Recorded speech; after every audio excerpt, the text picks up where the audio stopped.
ជំរាបសួរសួស្តីពុកម៉ែទាំងអស់គ្នាខ្ញុំលីហើយនេះគឺជាទស្សនវិជ្ជាខាងក្រៅនៃបរិវេណក្រុមហ៊ុនកុំមិនខ្មែរផងដែរ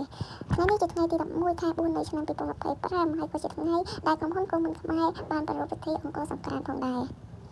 ហើយនេះគឺជាច្រកចូលឡើងទៅខាងលើនៃអគារហើយឥឡូវនេះខ្ញុំបានចាប់ផ្ដើមដាក់ចូលទៅហើយនៅខាងឆ្វេងដៃរបស់ខ្ញុំនេះគឺជា receptionist ហើយនេះគឺជាទូដាក់តាំងពានរង្វាន់និងបានសរសើរមួយចំនួនផងដែរដោយសារតែកន្លែងធ្វើការរបស់ខ្ញុំនៅជាន់ទី1ឥឡូវនេះខ្ញុំបានឡើងចូលទៅជាន់ទី1នៅពេលដែលយើងឡើងទៅដល់ជាន់ទី1គឺមាន space hall នៅផ្ទៃចំកណ្ដាលដើម្បីបែងចែកទៅ department មួយហើយឥឡូវនេះមកដល់កន្លែងធ្វើការរបស់ខ្ញុំហើយបន្ទាប់ពីខ្ញុំធ្វើការអស់មួយស្ទូធំក៏មានរបាំគ្រួតរំលេងសំលៀបសំជ័យសំសេរីសួស្តីនៅពេលដែលចូលឆ្នាំថ្មីខ្លះឆ្នាំចាស់ខ្លះទៅចូលឆ្នាំថ្មីនេះផងដែរ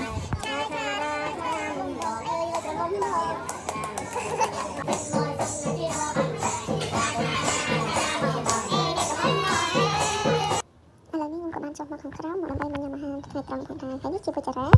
ហើយពុកម៉ែបងប្អូននឹងឃើញគាត់នៅវគ្គបន្តថាគាត់ដើរតួអីខ្លះនៅបន្តិចទៀតហើយនេះគឺជាបរិវេណខាងមុខដែលខ្ញុំបានថតកាលពីព្រឹកមិញដែលជាចំណុចរាល់ដងគឺជាចំណុចឡានតែថ្ងៃនេះជាកន្លែងញ៉ាំអាហារដែលអត់បានរៀបទុកហើយផ្ទៃខាងមុខឥឡូវនេះយើងបានដាក់ទឹកកង់ទីនៅកន្លែងញ៉ាំអាហារហើយក៏មានការរៀបចំជាបែបខ្មែរផងដែរបីដាក់តាំងហើយថ្ងៃនេះគឺជាអាហារពិសេសគឺញ៉ាំនៅមជ្ឈមណ្ឌលបរិយាកាសទាំង3ហើយឥឡូវខ្ញុំបានញ៉ាំហើយខ្ញុំក៏បានចេញត្រឡប់ទៅវិញផងដែរហើយខ្ញុំក៏ឆ្លៀតឱកាសនេះបានថតរូបខាងក្រៅដែលយើងបានដើរទៅហ្នឹងហើយឥឡូវហ្នឹងក៏បានរៀបចំតុកំពុងតែរៀបចំតុទឹក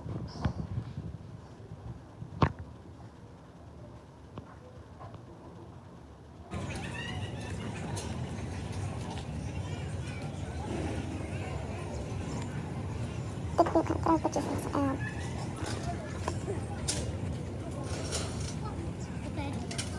ហើយឡើយបងកំពុងតែរៀបចំតុហើយនេះគឺជាឆាកដែលយើងមានតាមនោះតែនៅពេលនេះមានអ្វីពិសេសរៀបចំបន្ថែមទៀតយើងចាំមកទស្សនារបស់គ្នា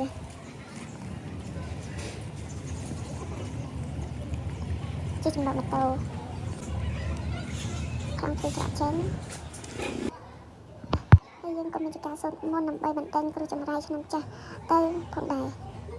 ឥឡូវយើងបានចាំមកក្រោមដើម្បីមកលេងល្បែងប្រជាប្រិយនិងសកម្មភាពមួយចំនួនដែលបងប្អូនបានឃើញនៅក្នុងវីដេអូនេះផងដែរបើទោះជារៀងក្តៅបន្តិចមែនក៏ប៉ុន្តែអារម្មណ៍សប្បាយរបស់ពួកយើងក៏នៅតែមានហើយថ្ងៃនេះយើងឃើញថាឯនេះបងសុផលយើងនឹងឃើញគាត់នៅពេលមកទៅថាគាត់ដើរតួជាអ្វីនៅក្នុងកម្មវិធីអង្គរសង្ក្រាន្តយើងផងដែរ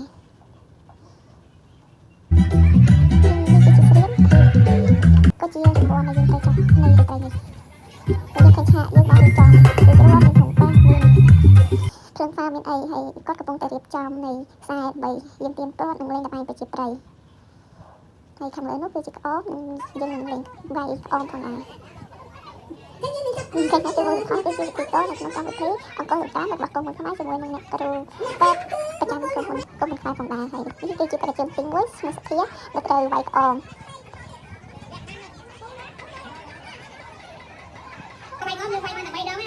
គាត់បបិលរួចរាល់ហើយក៏បានរៀបចំចាប់តាម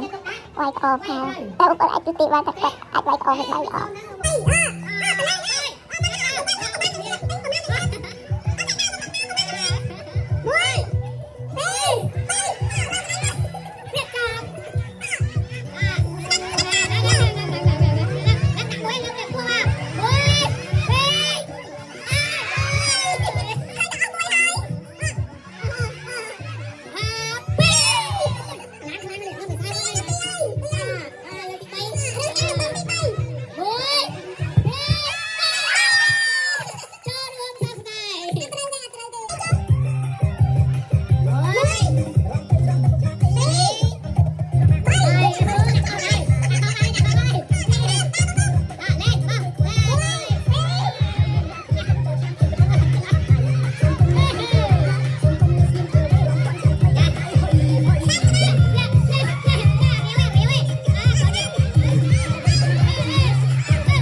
យើងងាកមកខាងនេះវិញក៏មានជាការសងឆាកដើម្បីដើរម៉ូដសម្រាប់បំពាក់ដែលតកតងទៅនឹងអ៊ីនធឺណិតហ្នឹង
យើងចង់ដល់ជុំទី4ហើយតែកជនយើងក៏នៅតតិចទៅដែរបាទយើងចិត្ត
គេហើយបើទាញឲ្យមនុស្សចាប់ចាញ់អូតូបន្តិចណា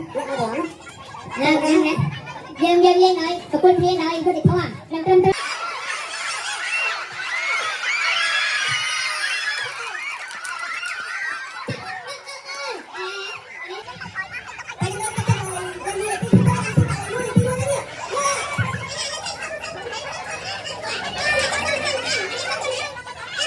បន្ទាប់ពីយើងលេងល្បែងប្រជាប្រិយហើយក៏មានពេលខ្លះក៏ទៅសម្រាប់ទៅ